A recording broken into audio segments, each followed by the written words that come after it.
DNA मित्रों, तेजस्वी यादव को पता है कि यादव और मुस्लिम उनके पक्के समर्थक हैं। जो दलित, आदिवासी और पिछड़े वर्ग के वोटर उनसे छिटक कर एनडीए की तरफ चले गए थे, उन्हें वो ये विश्वास दिलाने की कोशिश करेंगे कि जानबूझकर उनके परिवार को फंसाया जा रहा है। ऐसे में सहानुभूति के वोट उन्हें मिल सकते हैं, ऐसा राजनीतिक पंडित आकलन लगा रहे हैं।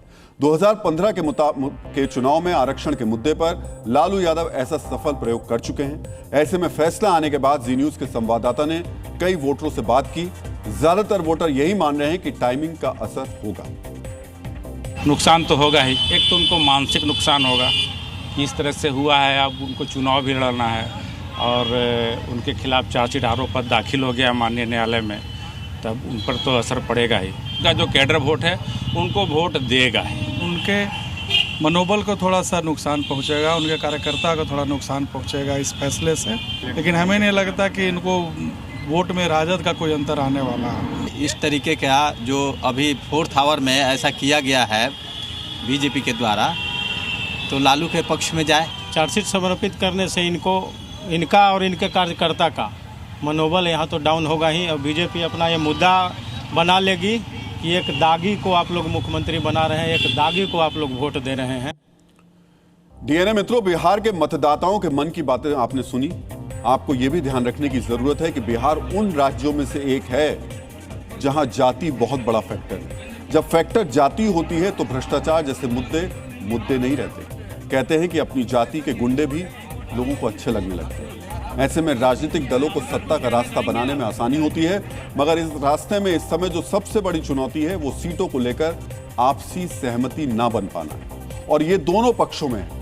एनडीए में कल ही यह फैसला हो गया था कि किस पार्टी को कितनी सीटें मिलेंगी, मगर आज भी औपचारिक ऐलान नहीं हो पाया। कल तक के लिए इसको टाल दिया गया है। ऐसा इसलिए हुआ है क्योंकि जेडीयू की 7 से 8 सीटों पर चिराग पासवान की नजर है, मगर जेडीयू उसे छोड़ने के लिए तैयार नहीं है। सूत्रों के मुताबिक औपचारिक ऐलान से पहले ही जेडीयू ने अपने उम्मीदवारों को सिंबल देना भी शुरू कर दिया है।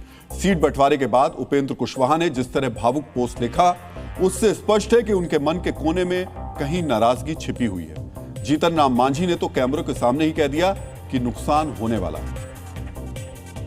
हालांकि बीजेपी और जेडीयू के नेता कह रहे हैं कि कहीं कोई दिक्कत नहीं है।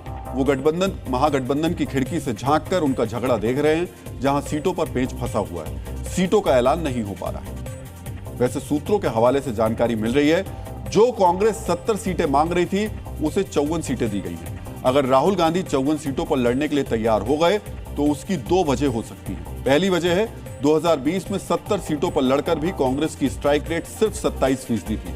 दूसरा कारण यह कि उन्हें लग रहा है कि वोटर यात्रा के दौरान जो भीड़ जुटी थी उसकी वजह कहीं ना कहीं आरजेडी थी। उधर नए फॉर्मूले के तहत मुकेश सहनी को 18 सीटें दी गई हैं। वैसे भी अब सहनी के लिए अब कोई विकल्प बचा नहीं था।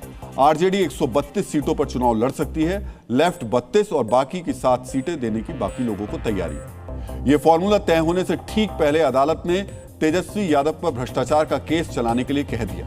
महागठबंधन में शामिल तमाम दलों के नेताओं को भी यह पता है कि चुनाव में अब यह मुद्दा महत्वपूर्ण होगा और अगर सीटों के झगड़े में फंसे रहे तो इसका खामियाजा सभी पार्टियों को भुगतना पड़ सकता है।